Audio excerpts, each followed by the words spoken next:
오늘의 말씀은 히브리서 2장 14절에서 18절 말씀입니다.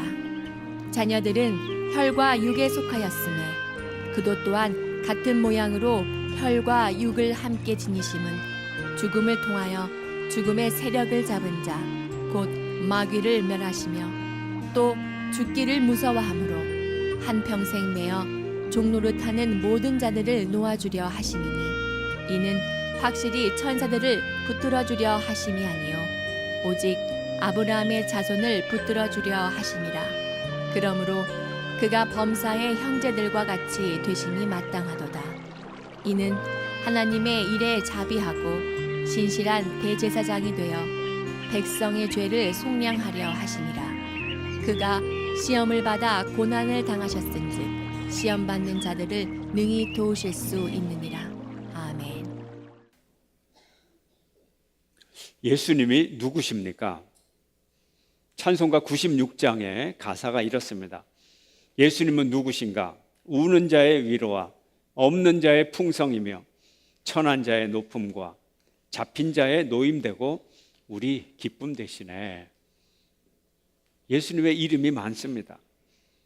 오늘 본문 히브리서에는 예수님의 이름을 구원의 창시자다, 구원의 창시자다 이렇게 말을 합니다.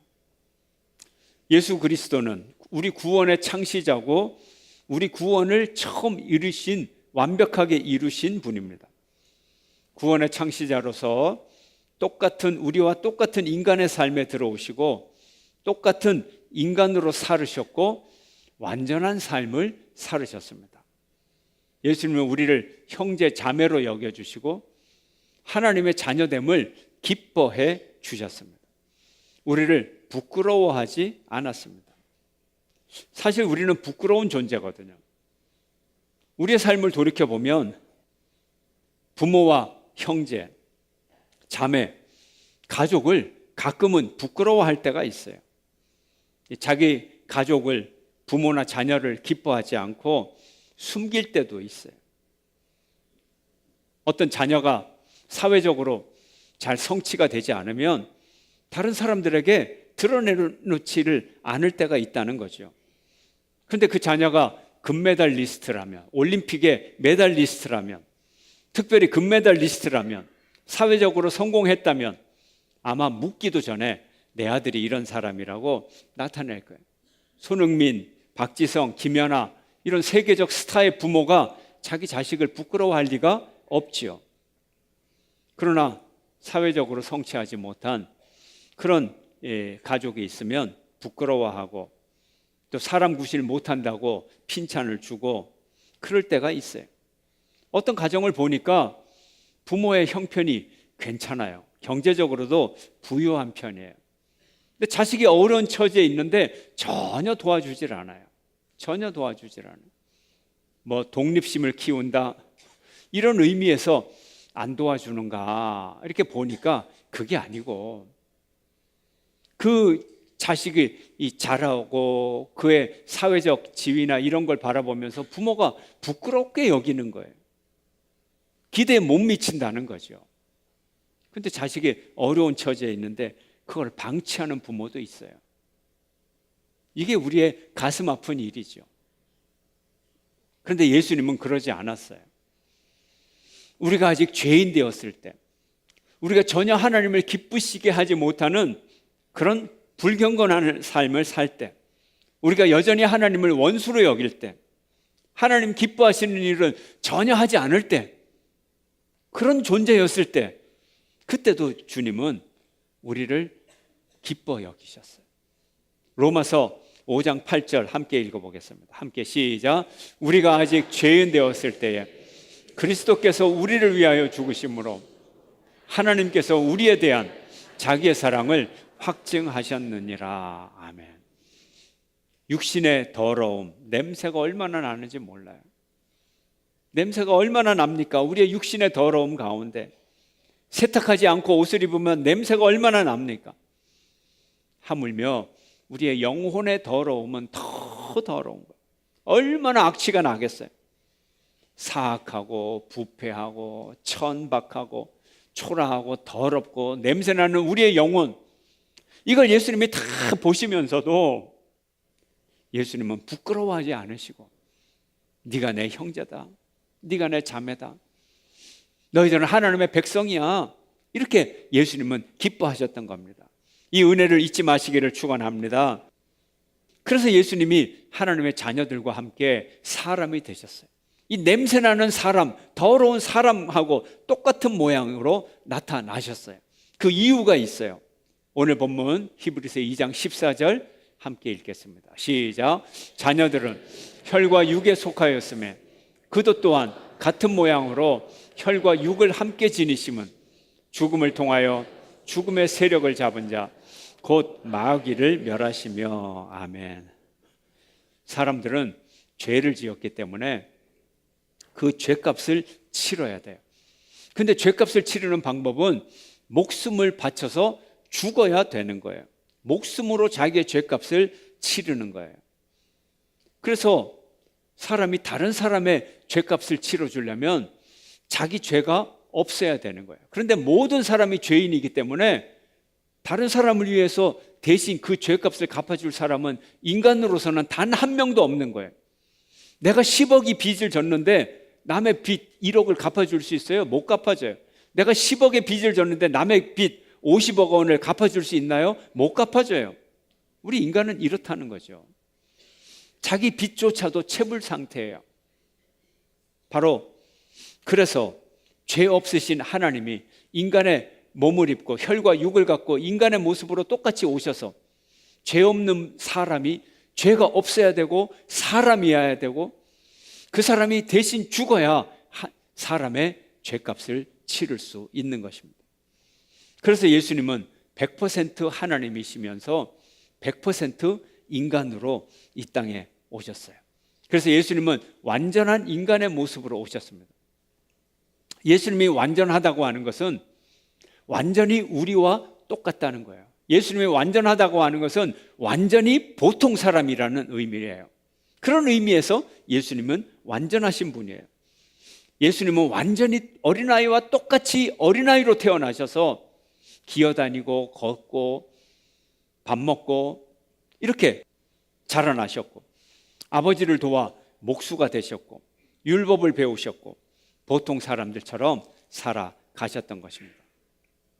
그 예수 그리스도께서 우리의 죽음을 맛보시려고 우리와 똑같이 되신 것이죠. 예수님이 육신을 입고 오신 것은 우리와 똑같이 죽음을 경험하시고 그 죽음을 통해서 죽음을 이기기 위해서 오셨습니다. 더 구체적으로 얘기하면 예수님 한 분의 죽음을 통해서 우리 모든 사람의 죽음의 문제를 해결하기 위해 오셨던 것입니다. 죽음의 문제, 인류의 문제입니다. 중국의 진시황은 전 세계로 불로초를 구하라고 신하들을 보냈습니다. 우리 이 조선 반도 땅에도 그 신하들이 와서 소위 우리 전통적으로 불로초라고 하는 건강식을 가지고 갔습니다. 이집트의 파라오 자기 시체를 미이라로 만들어서 영생의 꿈을 꾸었습니다. 현대 사람들 자기 사체를 냉동시켜서 언젠가 다시 회생시켜 달라고 그런 프로젝트를 지금 진행하고 있습니다. 인류의 그 어떤 프로젝트든 간에 영생을 위한 계획은 성공할 수가 없습니다. 죽음을 이기지 못합니다. 죽음을 이기는 방법은 단 한 방법, 결론부터 얘기하면 단 하나밖에 없어요. 죽음의 공포에서 우리가 해방되는 길은 예수 그리스도, 이분밖에 없음을 믿으시기를 축원합니다. 그분이 죽음의 공포로 철퇴를 휘두르는 마귀의 권세를 이기신 분이기 때문에 그렇습니다. 한번 읽어볼까요? 아까 읽었던 이 14절 하반절 다시 한번 읽겠습니다. 시작. 죽음을 통하여 죽음의 세력을 잡은 자 곧 마귀를 멸하시며. 아멘. 죽음을 통하여, 누구의 죽음? 자신의 죽음을 통하여, 예수의 죽음을 통하여 누구의 사탄이 휘두르는 그 죽음을 이기고 결국은 사탄까지 이기고 마귀까지 이기는 그 승리를 예수님을 우리에게 가져다 주셨던 것입니다. 사람은 뱀을 무서워하죠. 징그러워요. 그렇지만 뱀에게 독이 있기 때문에 더 무서워하는 거예요. 뱀이 아무리 징그러워도 뱀에게 독이 없어. 독사는 없어. 그렇다면 지금처럼 이렇게 두려워하진 않을 거예요. 또 사람도 죽게 한다고 하는 장수말벌. 독침이 없다면 그렇게 무서워할 이유가 없는 것입니다. 그런데 사망은 살모사보다도 코브라보다도 독뱀보다도 장수말벌보다도 더 강한 독이 있습니다. 사망은 모든 사람을 죽일 수 있어요. 고린도전서 15장 55절을 세 번역으로 읽으면 이렇습니다. 함께 읽습니다. 시작. 죽음아 너의 승리가 어디 있느냐? 죽음아 너의 독침이 어디에 있느냐? 죽음아 너의 독침이 어디 있느냐? 너의 그 독한 그 무기가 어디 있느냐? 이렇게 질문을 합니다. 그 다음 절 56절은 이렇게 대답합니다. 함께 읽습니다. 시작. 죽음의 독침은 죄요, 죄의 권세는 율법입니다. 죽음이 가지고 있는 무기가 뭐라고요? 독침. 그 독침이 뭐라고요? 죄라는 거예요. 사망의 무기는 사람의 죄인 거예요. 죄를 짓는 한 죽을 수밖에 없어요. 이 죄를 가지고 사람을 협박하고 죽이고 휘두르기 때문에 그런 거예요. 우리 사회에 여자 배우, 영화 배우 장모 씨의 자살 사건이 지금 우리 사회적 문제가 되고 있습니다. 우리 사회에 엄청난 죄악이 이 사건 하나를 통하여 공개되고 있어요. 회사 대표라는 사람이 부모 없고 또 돈 없는 한 여직원을 그렇게 철저하게 지배하고 착취하고 물건처럼 다루고 사용할 수가 있을까? 그런 생각을 합니다. 더군다나 이런 파렴치한 사건에 고위층이 연루되어 있다 하는 거죠. 사회 지도층이 연루되어 있다고 하는 거죠. 이 사건을 보면 한 인간의 고통에 대해 그토록 공감 능력이 없고 잔혹하고 어떻게 그런 행동을 할 수가 있을까? 타인에게 고통을 주고 그 고통을 주는 과정에 또 쾌락을 즐기는 그런 모습들, 참 안타까운 그런 모습을 우리는 바라봅니다.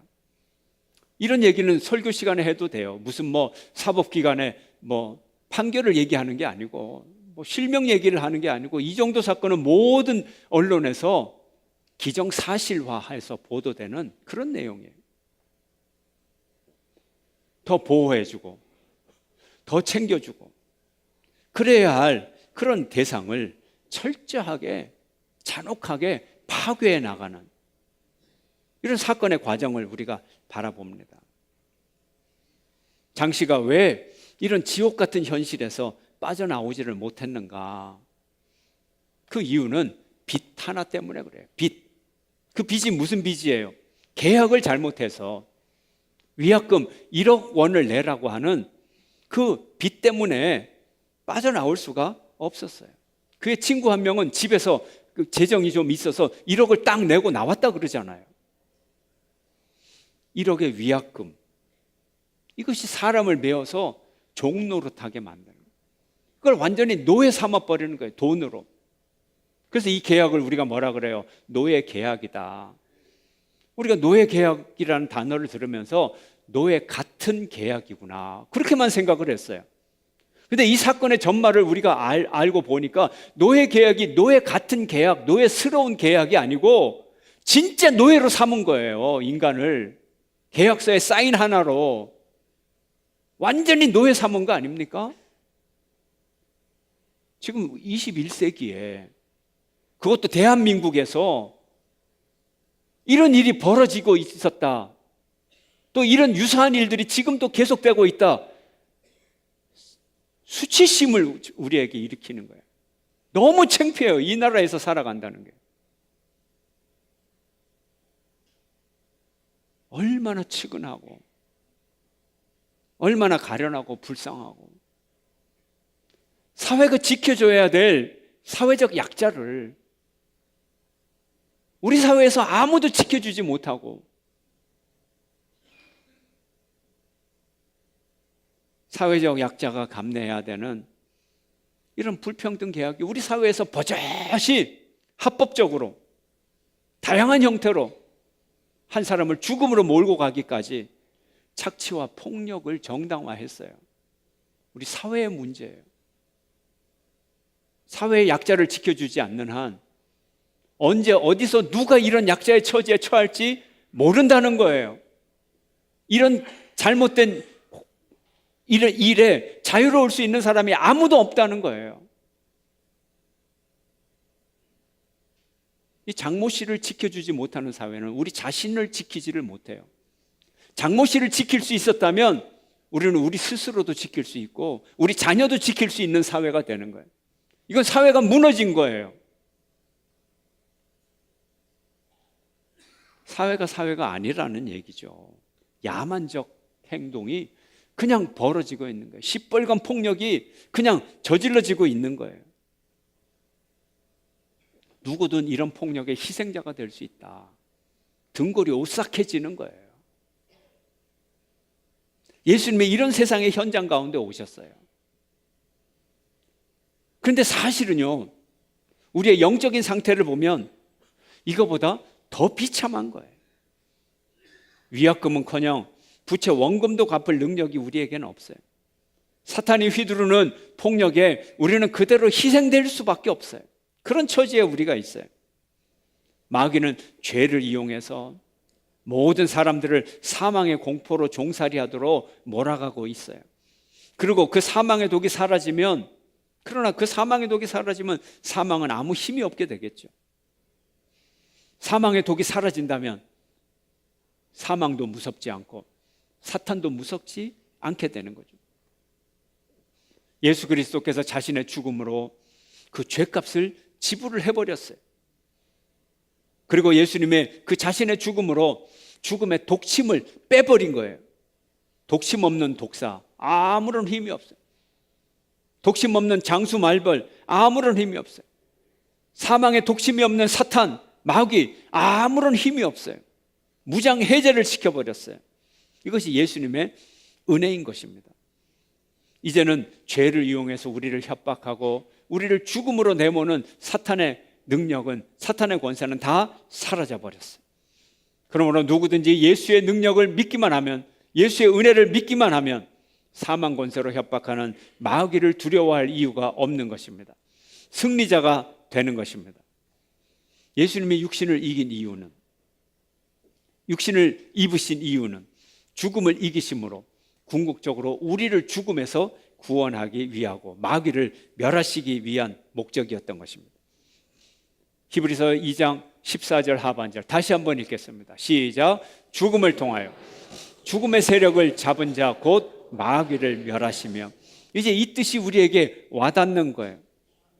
사람들은 이것을 알기 전에는 죽음의 공포 속에 시달립니다. 15절 함께 읽겠습니다. 시작. 또 죽기를 무서워함으로 한평생 매여 종노릇하는 모든 자들을 놓아주려 하심이니. 아멘.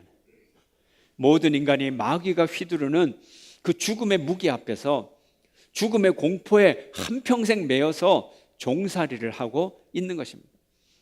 마귀에게 종살이를 하지 않는 인간이 단 한 사람도 없어요. 모두 죽음의 공포에 헤매고 있어요. 바로 예수님이 이 죽음의 공포에서 우리를 자유케 해 주셨던 것입니다. 오늘날에도 모든 사람들은 의식적이건 무의식적이건 죽음의 공포에 사로잡혀 있어요.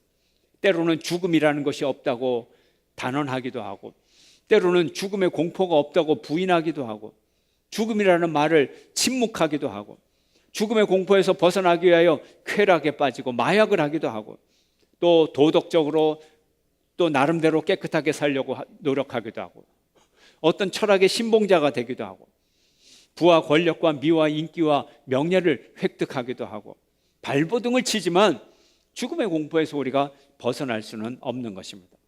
사람이 하는 모든 일이 죽음의 공포 때문이라는 거죠. 미국의 캔자스 대학 실험사회심리학과의 연구팀은 30여 년 동안 500여 케이스를 가지고 연구 관찰하고 실험을 했는데 책을 하나 출판을 했어요. 그 책의 이름이 슬픈 불멸주의자, 인류 문명을 움직여 온 죽음의 사회심리학, 이런 책을 썼어요. 이 책의 내용이 죽음의 공포가 우리의 소비생활, 정치적인 투표, 재판, 자선활동, 애국심, 이런 모든 것의 판단, 모든 활동, 이것의 기본이라는 거예요. 근본적인 동기라는 거예요. 500년 전 마틴 루터가 종교개혁을 할 때 왜 종교개혁을 했습니까? 면죄부 판매. 로마 교황이 면죄부를 팔기 때문에 종교개혁을 시작을 했습니다. 로마 교황이 바로 이 사람들이 가지고 있는 죽음의 공포를 이용해서 죽음의 비즈니스를 한 거예요. 그러나 알고 보면 500년 전 로마 교황만 죽음의 비즈니스를 한 게 아니라 오늘날의 우리의 문명 이 자체가 죽음의 비즈니스 위에 세워져 있다는 거죠. 왜요? 마귀가, 사탄이 죽음의 비즈니스를 하고 많은 사람들이 사탄의 노예가 되고 종이 되어 있기 때문에 그렇다는 것입니다.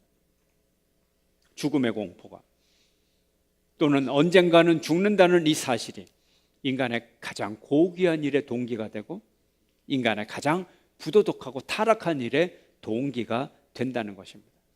우리 인간의 심층에 언제나 죽음의 공포가 사로잡고 있어요. 종살이 하도록 했어요. 그러나 어떻게 우리가 이 죽음의 공포를 이겨낼 수 있을까요? 우리는 답을 알고 있죠.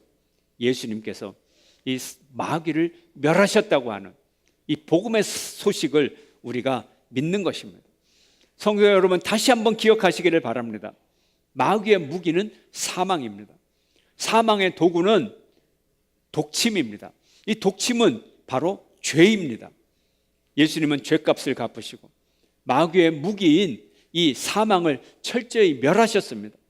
마귀는 자신의 가장 강력한 무기를 잃어버렸어요. 무장해제가 되어버렸어요. 더 이상 힘을 쓸 수가 없게 됐어요. 바로 이 마귀를 완전히 예수님이 이기셨던 것입니다. 절대 잊지 마시기를 바랍니다. 그리고 예수님은 이렇게 우리의 죄값을 해결해 주시고 현실의 삶을 인도해 주시는 것입니다. 우리의 대제사장이 되셨어요. 우리의 실제적인 삶을 인도해 주시고 삶의 문제를 해결해 주십니다. 17절 함께 읽겠습니다. 시작. 그러므로 그가 범사의 형제들과 같이 되심이 마땅하도다. 이는 하나님의 일에 자비하고 신실한 대제사장이 되어 백성의 죄를 속량하려 하심이라. 아멘. 하나님은 출애굽하는 이스라엘 백성들에게 그들이 갈 길을 미리 준비하시고 그들이 천막을 칠 자리를 미리 준비하시고 낮에는 구름 기둥으로 밤에는 불 기둥으로 그들을 인도하셨어요. 바로 이렇게 예수님은 대제사장이 되어 성령을 통하여 우리와 함께 하심으로 우리의 삶을 인도하고 계시는 것입니다. 예수님은 인간의 몸을 입고 이 땅에 오셨기에 보통 사람과 똑같이 되셨기에 우리가 이 세상을 살아가면서 당하는 고난과 고초와 고생, 우리의 상황, 우리의 괴로운 상황, 이러지도 못하고 저러지도 못하는 그 고통의 상황, 이것을 예수님은 너무 잘 알고 계십니다. 예수님은 우리와 같이 똑같이 시험도 받으셨어요. 유혹도 받으셨어요. 육신의 유혹, 권력의 유혹, 명예의 유혹, 배고픔의 유혹 다 받으셨어요. 그래서 예수님은 우리의 유혹의 고난을 이해하고 계시는 것입니다. 예수님은 육신의 한계도 느끼셨어요. 그래서 우리의 한계를 이해하고 계시는 것입니다. 18절 말씀입니다. 함께 읽습니다. 시작. 그가 시험을 받아 고난을 당하셨은즉 시험 받는 자들을 능히 도우실 수 있느니라. 아멘. 우리의 도움이 필요합니까? 우리가 고통 중에 있어요. 우리가 예수님의 도움을 받을 수가 있는 것입니다. 예수님은 우리를 도와주실 때 가장 구체적으로 도와주시고 가장 실제적으로 도와주시고 가장 섬세하게 도와주시고 우리를 가장 잘 배려하고 우리를 가장 잘 이해하고 가장 친근하게 도와주시는 분, 그 예수를 잊지 마시기를 축원합니다. 가장 먼저 예수님 앞에 도움을 구하십시오. 예수님 앞에 나가십시오. 그러면 예수님이 우리를 도와주실 것입니다. 우리로 하여금 유혹을 이기도록 도와주시고 우리를 실패하지 않도록 도와주실 것입니다. 사실 우리는 언제든지 유혹을 받고 있어요. 잘 되면 교만해서 자기가 잘해서 잘 된 것 같아 하나님의 은혜를 모르고, 또 못 되면 또 그때는 또 하나님 탓을 하고 이런 유혹과 죄악 속에 우리는 언제든지 빠질 수 있어요. 그러나 예수님이 우리를 도와주시면 우리는 이런 유혹에서 이겨낼 수가 있는 것입니다. 예수 그리스도는 사람이 되셨어요. 100% 하나님이 100% 사람이 되셨고 100% 나와 같이 되셨고 100% 내 삶의 처지를 이해하고 계시는 것입니다. 그러므로 우리에게는 예수 그리스도 그분이 최고입니다. 우리에게는 예수 그리스도 그분이 유일한 구세주이십니다. 그리고 우리에게는 예수 그리스도 그분 한 분이 우리 구원의 창시자이십니다. 이거를 믿어서 승리하는 여러분 되시기를 주의 이름으로 축원합니다.